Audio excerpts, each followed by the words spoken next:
Hi, I'm Pam Mount. Thank you so much for signing up for this fun class that I do every year. Now, usually you would all be sitting out in front on farm benches, and we would find out where you all live and what kind of garden you have or don't have and what your wishes and aspirations are. But we're not going to be able to do that today. One good thing is you can be comfortable in your home, and here I am out here on the farm, and you're welcome to come anytime to view this in live Technicolor when the weather improves or you're ready to make the next move. But I thought I would show you a couple of ways I garden here at Terhune Orchards. We're not going to be able to walk all around that we usually do, but since we're focused on herbs, we'll stay on herbs now this morning, and maybe we'll do some more of these things if it works out. So let me know if you're pleased at the end of it all. This is the children's garden that we have set up because we have a lot of school tours and lots of children come to Terhune Orchards. And we also have a wonderful summer camp where they plant and harvest and then eat the fruits and vegetables that come out of the farm, but also out of this garden. But this square, I thought might be more appropriate to some of you who have a small space and might want to know how you can kind of put it together and have a beautiful herb garden without having to have a 200-acre farm like we do. So as you can see, there's all kind of stuff planted here. This big bushy looking stuff is sorrel, and this has been here since last year. It wintered over. And close into the sorrel is some rosemary, which also wintered over, which usually does not winter over. So somehow this winter, maybe with the snow or not quite so cold as sometimes it is, the good old rosemary came back. But what I want to point out right before we move on to the bigger herb garden is that this sorrel has already grown a lot because it was here from last year. And really, you don't want it to go to seed like this and to the flower. So if you have plants that are moving right along, just cut this sort of seed stalk and flower stalk off, because for most leafy vegetables, it's the young leaves that are the most tender.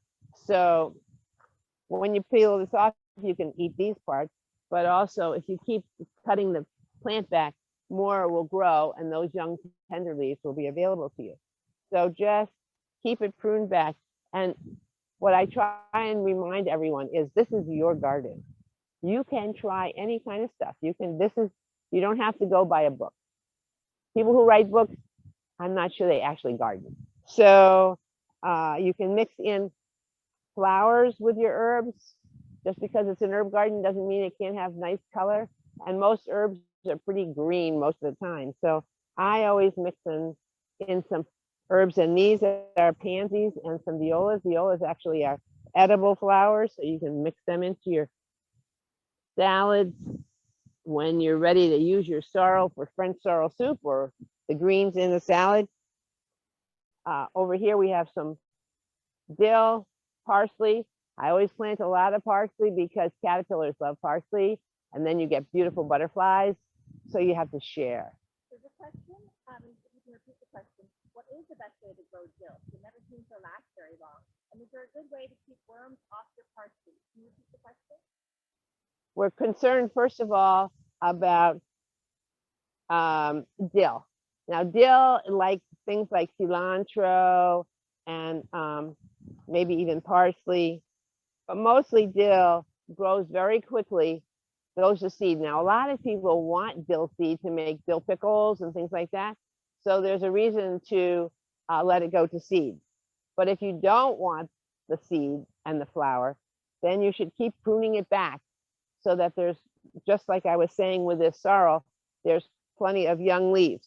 But dill and cilantro is like grass.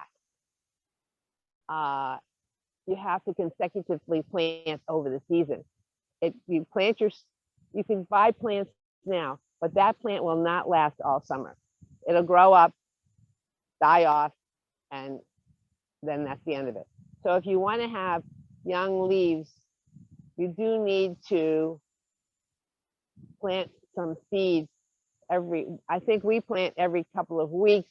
We have thousands of different vegetables plantings all seasons. so that we have young plants to harvest from all along.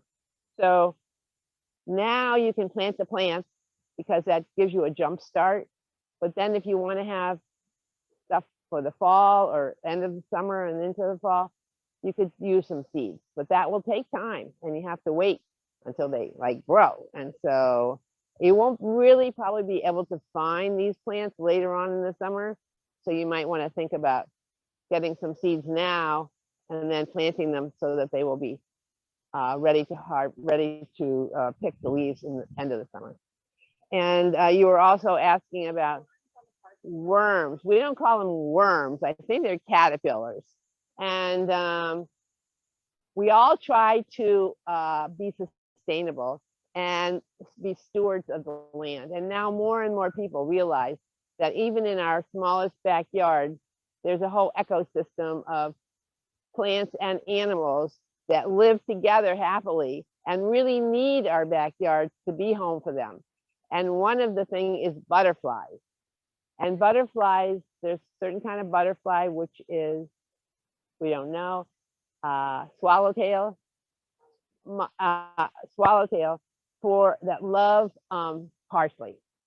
So I always plant way more parsley than I would need and let some of the caterpillars of the butterfly eat. And it's fun to see them, and they don't last that long. The plant usually comes back.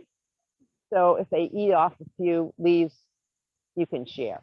So, and it's similar to birds and things like that. We want our backyards and front yards and farms to be an ecosystem and nurturing. And more of us are planting native plants so that those indeed will support the native animals. But let's go to the bigger garden now where you may or may not have that kind of room. Right before we go, there's a question if you could repeat about which things you plant each year and which comes back. And those some of these. Yes, there are a lot of the herbs, most of the herbs come from the Mediterranean originally. And there they are perennials, they come back over and over. But here in New Jersey, it gets too cold into winter. So usually, as I mentioned, rosemary usually doesn't make it through the winter because it's too cold. But this year, luckily, my rosemary made it. So most of the herbs, you have to plant again, especially the soft herbs like parsley, dill, cilantro. And we'll go down to the main garden. And as I show you the different herbs, I'll tell you whether they're going to come back or not. But right now, right here in front of us, the only ones that returned this year are the sorrel and the rosemary. Everything else, I just planted. So let's take a walk.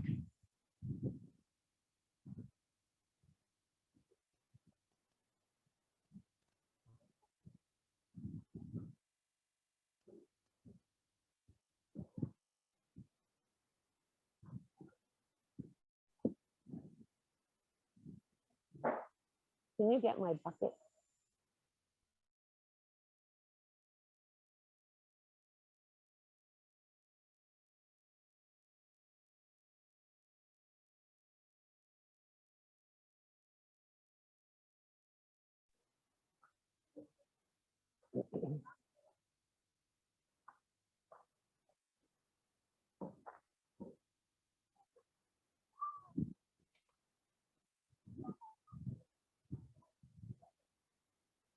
Welcome to the herb garden. The story of this is that when we first arrived at Terhune Orchards, 1975, there was a really long chicken run here. And then there was a very big snowstorm in March and the chicken run collapsed. It's pretty bad shape to begin with, but as was everything on this farm when we started. But so I decided, well, heck, if the chickens like this would be perfect for herbs and plants, because obviously there must be chicken manure all over the place. Well, it turns out that chickens don't put their chicken manure in the run where they run. They put it in their house where they lay their eggs for some totally unknown reason. So the soil here was pretty bad in the end. But we've worked it over the years, and you may find that the soil in your yard is not that best. But there again, herbs are great because they're used to traditionally growing in the Mediterranean. I said, there's not good soil there. I mean, it's like rocky and so you don't have to worry about when you read a book and it says dig everything up, put in compost, put in peat moss, put in sand. Don't do it. By the time you get all that done, you don't want to even plant the plant. You're tired. So start maybe smaller, like the one little garden that we saw, and try to plant a few plants that you really want and see how they grow. But the two ingredients that I suggest are the really important ones is a lot of sun. Don't plant, most of these herbs do not grow in the shade. So if you're going to plant it under your maple tree, it might be more difficult. The other thing is that if you need to get some water, but it doesn't really need a lot of, herbs don't need a lot of water. So it should be fairly well drained. Like this is on like a slope, which is good because we have very heavy soil here on cold soil road, means heavy cold soil. And so if it's on a little bit of a slope or some way so the water doesn't sit on your plants, because they really don't need that much water. Most people, when they're gardening or growing plants in their house, overwater, and that kills all the plants. So you have to only water when it looks like they're wilting a little bit. Then you could give them some water. And you don't have to re-fertilize. You don't have to. Many of us are trying to grow things organically, which means you don't use chemical fertilizer, but herbs don't really need fertilizer anyway. So don't bother yourself with trying to figure out how much fertilizer this or that. The other thing that I really try and suggest is that this garden is your garden. You should make it look like what you want. Just because you think that some book says you should do this or that. And an herb garden can have flowers too. And mine always do because I love color and herbs don't usually have a lot of color. Here we have rosemary that did last the year and they're already blooming because they've been growing since last year, which is totally amazing because usually I lose all my rosemary. So isn't it beautiful? Now they're blooming now, but the chances of it blooming again this summer or all summer is very slim. The other thing that came back from last year was this clump of chives, which also now are blooming because they've been growing. I planted some new chives, these small plants here, and you can see that they're nowhere near blooming yet. Now you can eat the blooms as well as the plant. The flowers of herbs are as edible as the herb itself. So it's always fun to throw a few chive flowers in your. Then also looking back here, I decided that I was going to have a row of tall marigolds this year to kind of give a nice backdrop to my herb garden. And then in the back, there's those tall, skinny things. That is going to be milkweed. That is milkweed for the monarch butterflies. And the monarch, as you know, only wants to lay eggs on milkweed. And so I'm expecting that to be my nursery of monarch butterfly eggs, which will have caterpillars. They'll eat the leaves and then they'll fly off and live in New Jersey for a little while and then fly off to Mexico in the wintertime. The other thing that's growing along is like this one is a sunflower that dropped the seed right here. And now today is the sunflower and there's some more sunflowers growing, but I will plant more in the back because sunflowers grow very tall. So that's really not the right spot for it. And I'll probably try and move that, but I wanted to show you all what it looks like. I'll move that into the back too and have sunflowers. So I try and have the shorter things in the front, like this is going to be the short marigolds, then things like chives, then taller things like rosemary. And over here, this is sorrel again that grew from last year. And then back here, I have such a tall white wall that it was overwhelming my poor garden. So I have this vine, which is okay, but it's not an herby kind of vine, but it makes a nice backdrop. Then these tall plants are rue, which some of the folks who work here love to make tea out of rue. But this is another perennial that came back from last year. But as you see, all the small stuff like this thyme and chives in the front, that we had to plant over again because it didn't make it through the fall, through the winter. This is thyme, this big patch here that did make it through, but it was all, this was thyme too. So now I've had to replant these smaller plants, and they'll come along and look as great as that in a few weeks, months. Good question about temperature. The only thing we have to worry about is nighttime temperature. It's plenty warm enough during the day, and you like to have warm weather, but everything here is okay. But basil, if it gets below 55 degrees at night, might get zapped. So I did put some basil in over here, and it was colder the other night, but it survived fine. So some of it is a little bit curly, so that I would have to put a little cover over that if it was going to get to be 40. But I think we're just about finished with that kind of low temperatures, so we probably don't have to worry about it. Now, this is all sage. We have 3 different kinds of sages here at Terhune Orchards, which is fun because it gives a variety. So there's regular green sage, then there's this red and green, and then a variegated. So I love sage. It's not that I use that much sage in my cooking. Everybody has one sage plant for their turkey and Thanksgiving, and that's enough. But I like the way it looks and grows, so I plant a lot of sage. Basically, that's the rule of thumb. You should put in your herb garden what you want to use. Like I use a lot of thyme, so I put a lot of thyme in my herb garden because I use that for all kind of cooking, and cilantro and parsley, things like that. There's no sense in growing a lot of stuff that you don't actually want, unless you like the way it looks or like the flower that it'll have or some other kind of reason. But basically, if you're limited for space, you should just, and one plant, if you use a lot of it, will not do. Like this basil, if you use 2 cups of basil for one recipe of pesto, 1 plant of basil is not going to do it for you.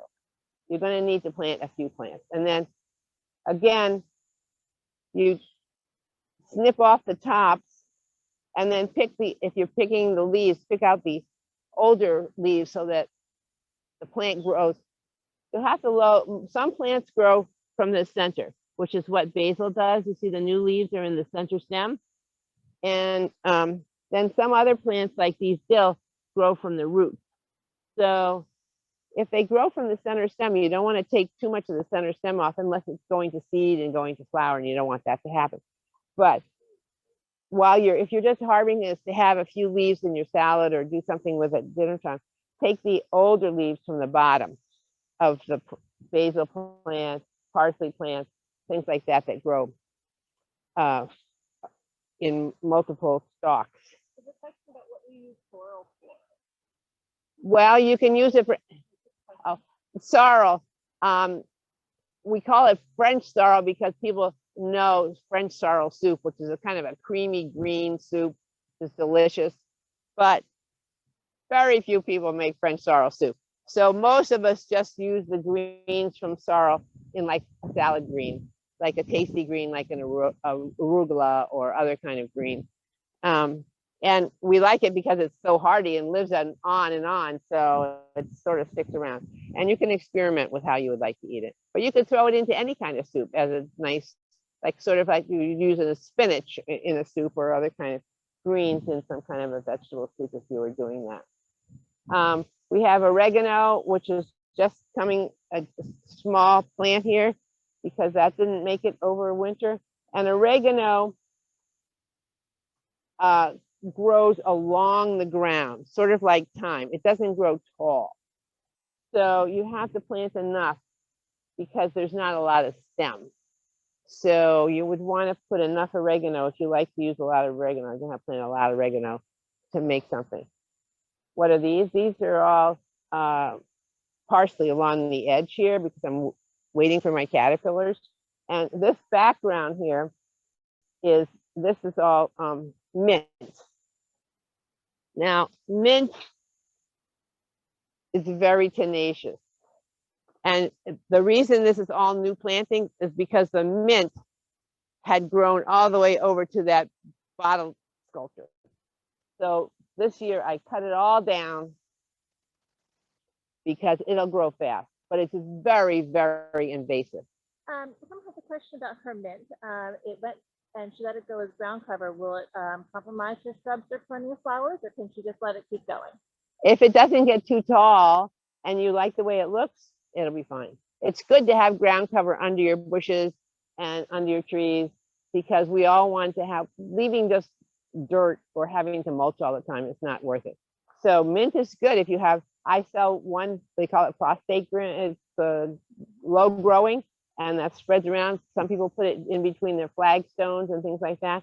It won't hurt anything, it'd be great, But if it's tall mint like this, now this will get up to be about a foot or more, 2 feet, and it gets to be kind of wild looking. So behind me is Pansy, and that's a beautiful leaf, like right there, feathery leaf, and that's a perennial, and that's I mean, it spreads, but it's not an edible herb.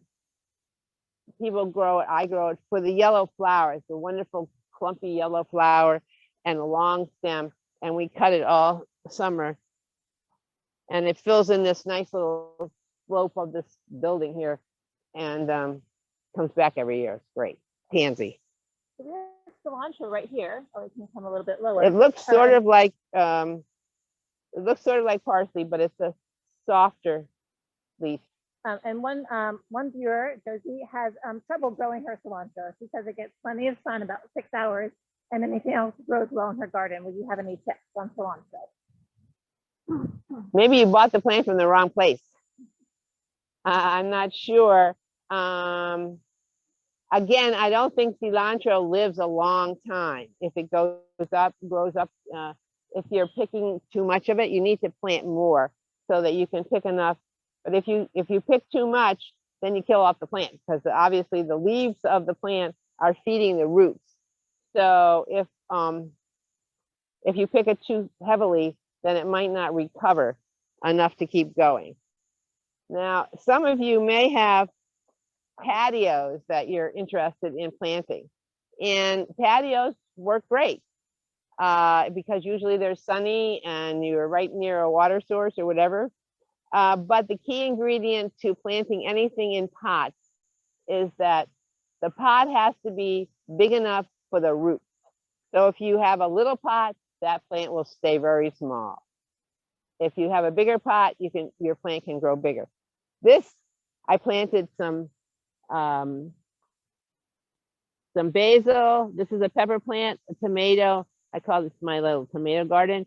Some chives and cilantro. Now, this is probably a lot for this pot, but I'm assuming that whoever might be growing this will leave the tomato go. You have to stake it up a little bit, and then we'll eat off of the cilantro and the basil to kind of keep it down.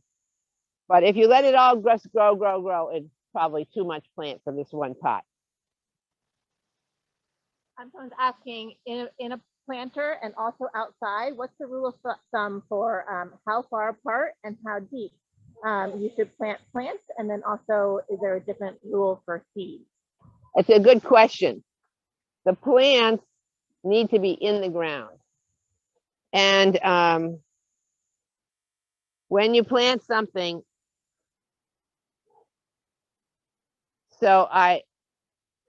this is what pot, this nice root ball, and this is the top of the pot.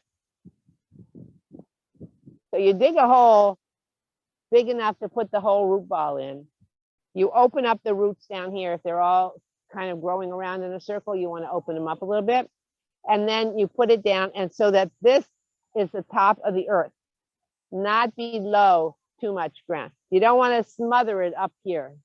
You just put it in the ground the same depth as was in the pot, not too much deeper.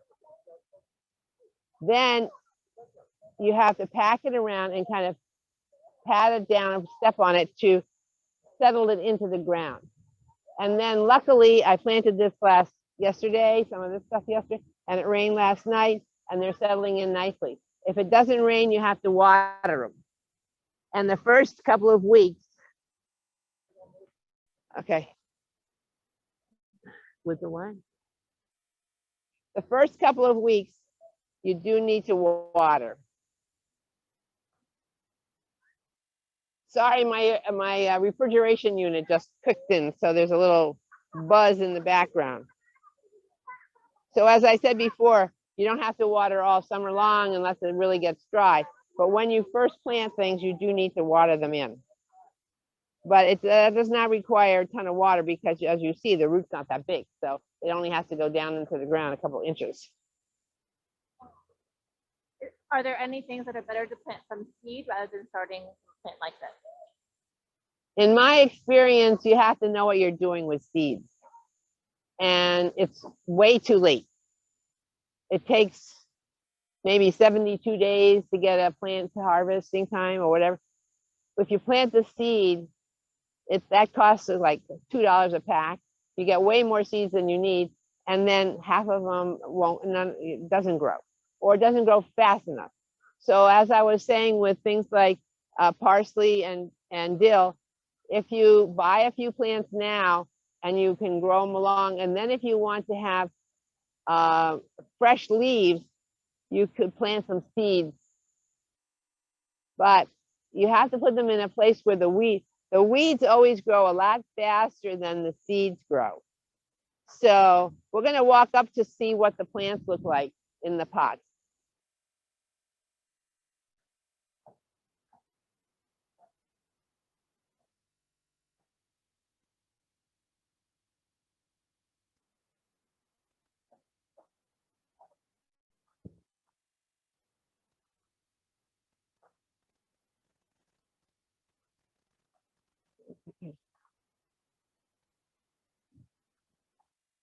So seeds for herbs are different than seeds for vegetables. I think vegetable seeds are a little bit easier to grow. And so if you wanted to experiment, you could experiment with cucumbers or zucchini or things like that grow pretty fast and are pretty sturdy and have sort of bigger seeds. But many of these herbs have very small seeds. And we grow a lot of things from seed in our greenhouse. We have a special heated table and we keep it watered properly. And the environment in a greenhouse is controlled. So if you haven't had any luck with your seeds, it's not because of anything other than the fact that it's hard to do. So I would suggest, yes, get a few plants. Now, if you have cats that like catnip, be careful because they will eat this catnip and sleep in it and have fun. And so you might want to get a couple of plants and save one in the back or something.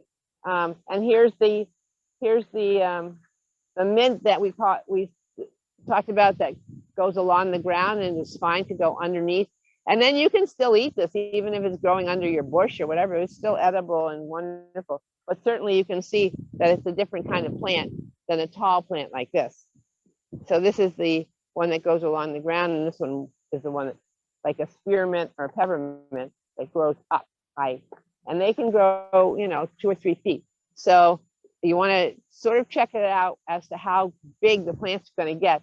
So you can put the shorter ones, like something like chives does not grow that tall. So that's what's good in the front.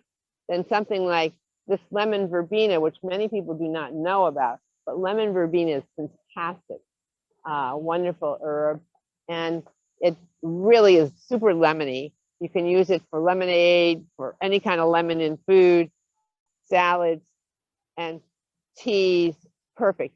But that grows very tall and kind of lanky. So as you can see, this is already kind of gone. So I would definitely take the top off when you plant it so that the side branches will be encouraged to grow more.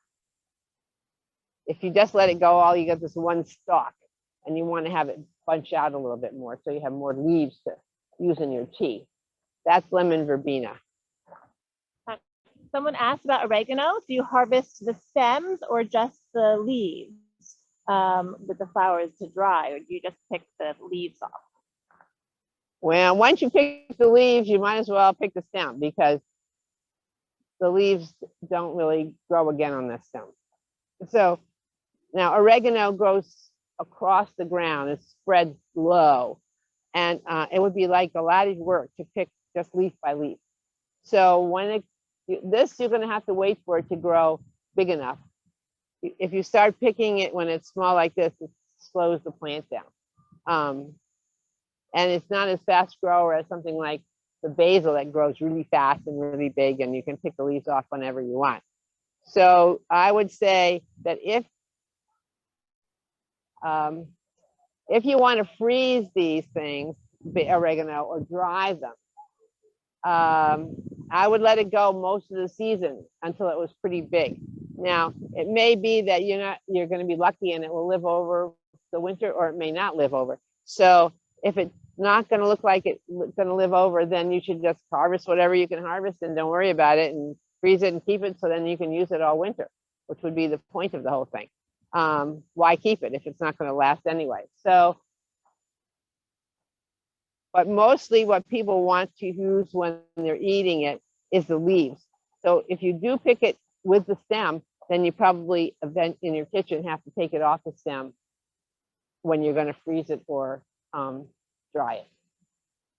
The next question is whether the lemon verbena you just showed was a perennial or an annual. It in some conditions it's a perennial, but in New Jersey, my experience is it doesn't last the winter. Sort of like rosemary, it's pretty tender, doesn't like to be cold. And as I said, the rosemary lasted through this winter, but my lemon verbena, which was growing beautifully and huge and gorgeous, didn't make it through the winter. So no, it's more like an annual in New Jersey. People are interested in your milkweed, and does Terhune Orchards sell milkweed seeds, or how to source some other beneficials for your herb garden? We do not sell milkweed seeds. I'll be happy to dig up a plant. I'm not sure whether they really transplant very well, since it's a wild kind of thing. The nurseries around, like Kales and others, have all kinds of native plants now. Probably the best thing to do with milkweed is to look online at the Monarch Butterfly Highway, which we're part of in New Jersey. Monarchs go here, and find out from some monarch people how to get the right kind of milkweed. And now is the time definitely to plant some milkweed. But you'll see it all on the roads, and when you start noticing what it looks like. But I have it all over the place, and I could probably dig some up. You talked about how herbs like at least 6 hours of sunlight, but we've had lots of people being interested in growing their herbs in pots. And how do you know how often to water it? Well, as with any plant in the pot, you put your finger in the dirt, and if it's really dry, water it. If it's still damp, don't water it. And very often, if you have a saucer under your pot, you should use a pot that has a hole in it, or a couple holes, so the water will drain out, because if you leave it there, the water sits in around the roots and they rot. So you water it when it's dry, put your finger in and you can feel dry, and then wait. And usually it depends on how sunny and hot your sunny window is where you have it. It could dry out in a few days, or it could be once a week that you would have to water it. But the little saucer underneath catches the water, and then it'll whip back up into the earth in the pot the next day or two. After the herbs have been outside during the summertime, can you bring them inside and have them last over the fall and winter? It's sort of like geraniums. We all hate to lose our geraniums, and also other flowering things, and move. So I move them in if I can move them in, but you have to have the right conditions, and mostly these are not indoor plants. So I would say if it's growing beautifully and you think it's not going to make it through the winter anyway, then I would dig it up and put it in my house in a sunny window, and then eat it. as you go along. And then if it dies, fine, that's the way it goes. But then at least you have some thyme or some sage or basil for another couple weeks or months in the wintertime. So if you know that you want to do that, you might want to do that, then I would suggest that you plant the plant in a fairly good sized pot in your garden, so that all you have to do is lift the pot up out of the garden and put it indoors. Because once you dig up the roots and kind of mess it up by digging, it'll shorten its lifespan no matter what. So think ahead a little bit and put it in a good sized pot. And then all you have to do is put it in your house and you could try it and see how it goes. We're going to ask, I have a question about tomato plants, and I'll go grab one, but she has some hornworms in her tomato plants. Would you have any suggestions for that? Well, I think it depends on whether you're trying to grow organically or not. And I would just take them off. Try and get rid of the whatever bug it is that's on your plant. But of course, there's spraying that you can do, but I'm not going to suggest anything. My daughter Rue is the grower of vegetables and plants. But I would say that if you found something on your plant, whatever plant it is, you just take it off, push it. You could give it a wash with some kind of soap, which is not a chemical, and some like aphids that kind of gets rid of some aphids. Watering sometimes does it, but you hope that the plant will grow out of it and live through the invasion of one hornworm or two. But you just have to keep track of your plants and see what's happening to them. That's why you should plant more than one plant. You never know which one's going to be eaten and which one's not. So have a few choices. And any thoughts on hydroponics? When I was in 8th grade, my sister had gone off to college, and my science project was hydroponic tomatoes in her bedroom. And I got an A, but I found out that Rutgers is the expert, and the beginning of all this hydroponic stuff started at Rutgers in their greenhouses. And so we do not grow hydroponically here. We have greenhouses, and certainly we could think about it, but there are some very prosperous hydroponic farms in New Jersey, and they're doing very, very well. Of course, there's even one in Newark in an old factory building that grows up in many layers of hydroponic lettuce. They're doing very well. But it is a science as much as an art. And I'm more into the art of stuff, not the science of stuff. So you have to really know, because you have to make sure you have the right chemical combinations to keep the plants alive. So are we finished? Well, thank you very much for tuning in to us at Terhune Orchards. This has been a big experiment for all of us. It's weird not having you sitting in the audience and being able to ask questions as we go along. But you know that you're all invited to come to Terhune Orchards whenever you want. We're open every day, 9 to 6, and Saturday and Sunday, 9 to 5, and walk around, find me, and see the other gardens that are now coming right along and blooming. And we have lots of flowering plants as well as herbs and vegetables. But mostly, if you want to come and take it now, a real look at the herb garden and see how it's going. My one piece of advice is try to keep ahead of the weeds. That the weeds can grow faster than anything, and as they get bigger and bigger, it gets to be about a worse job. So if you just have a little hand rake and keep stirring up the ground and keeping the weeds down. What I also do is I have a huge wood chip pile, and I believe in wood chips. And so I put wood chips on all my gardens to keep the weeds from growing too fast and too much. I try not to spray and all that. So I think keeping ahead of the weeds and then putting wood chips as a mulch once the plants grow a little bit seems to be a good combination of encouraging the plants to grow, but not being smothered by all kinds of weeds, which unfortunately for those of us who have lots of gardens, the weeds take over. So don't get discouraged, just hack those weeds back and let your plants grow, put a little mulch. And if you live in Lawrence Township, you can get mulch from the Eco Center here, the town has. So there's good ways of getting mulch that's not real expensive. But again, thank you very much for joining us. If you have more questions, just email Terhune Orchards or come out and we'll chat it up. Happy gardening.